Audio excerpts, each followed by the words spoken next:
Next question देखो, हमारा next question है so that the angles of equilateral triangle are 60 degree each. हमें show करना है कि इक्विलेटरल ट्राइंगल के सारे एंगल 60 डिग्री होते हैं, इसे हमें शो करना है। तो कैसे शो करेंगे, ये क्वेश्चन नंबर 8 डाल देता हूँ यहाँ पर। तो यहाँ हम बनाते हैं इक्विलेटरल ट्राइंगल। ये हमारा इक्विलेटरल ट्राइंगल है, तीनों साइड इक्वल हैं। अगर तीनों साइड इक्वल है, यहाँ पे लिखूँ A B C is an equilateral triangle. ये क्या है, इक्विलेटरल ट्राइंगल है। अगर इक्विलेटरल ट्राइंगल है तो इसका मतलब ए बी जो है वो किसके बराबर होगा, ए सी के बराबर होगा। और अगर ऐसा है तो एंगल बी किसके बराबर हो जाएगा, एंगल सी बराबर हो जाएगा एंगल बी के। Opposite angles of equal side.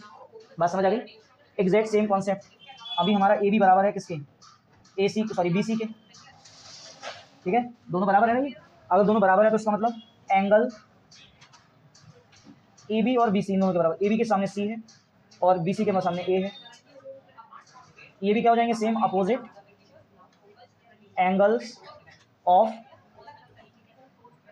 Equal side. इसे इक्वेशन नंबर 1 लिख दीजिए, इसे इक्वेशन नंबर 2 लिख दीजिए। और हमने यूक्लिड थ्योरम में सॉरी यूक्लिड ज्योमेट्री में हमने एक चीज़ पढ़ी थी कि अगर हम कोई भी एक चीज़ जब दूसरी चीज़ के इक्वल हो और दूसरी चीज़ तीसरी चीज़ के इक्वल हो तो फर्स्ट थिंग जो होती है वो आपकी लास्ट थिंग के इक्वल होती है। वही सेम कॉन्सेप्ट यहाँ पर है। अगर सी बी के इक्वल है, सी बी के इक्वल है, इधर सी ए के इक्वल है, इसका मतलब ए और बी आपस में क्या होंगे, इक्वल होंगे। तो यहाँ लिख देंगे angle A is equal to angle B is equal to angle C, तीनों इक्वल हो गए। तो यहाँ पे अप्लाई कर दीजिए according to angle sum property.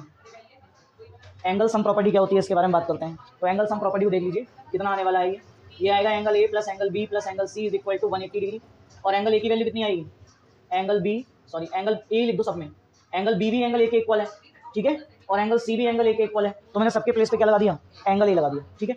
इसको लिखोगे तो ये आएगा 180 डिग्री और ये हो गया 3 angle A is equal to 180 degree, यानी एंगल ए इक्वल हो गया 180 डिग्री अपॉन 3 से कट करेंगे 60 डिग्री। एंगल ए की वैल्यू आ गई 60 डिग्री और एंगल ए बराबर है एंगल बी के इक्वल है एंगल सी के इज इक्वल टू 60 डिग्री। और यही हमसे क्वेश्चन में उसने पूछा था कि all angles of a equilateral triangle have equal, ठीक है।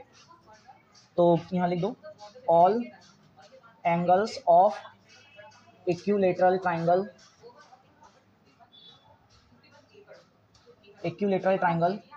अच्छा याद रह गया, यहाँ पूरा नहीं लिखा गया है।